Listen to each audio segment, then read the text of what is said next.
Fooled by the promise of huge returns on their investments, over 300 victims now want justice.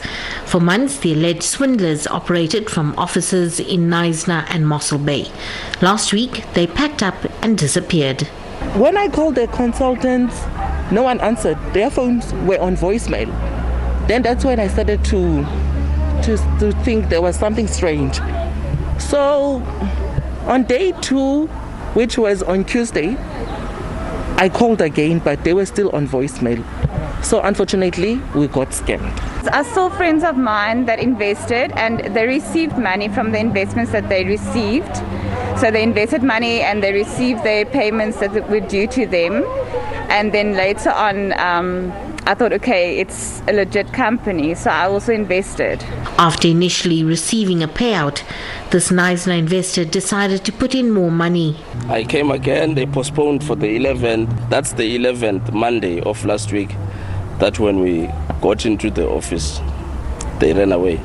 Shelves were all over the floor. Door half open, the Knysna, and that they were nowhere to be found. The victims quickly formed a support group. All the investors from Mossel Bay and also in Knysna, they're also in that group. I tried to find a trusted private investigators. We brought on board the IRS, which is working on our case at the moment.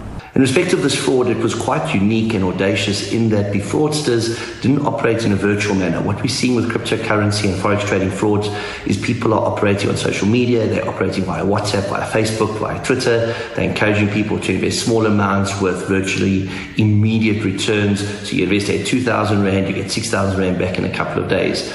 These fraudsters were different. They actually opened up brick and mortar shops where you could walk in, meet with them and listen to their pitch.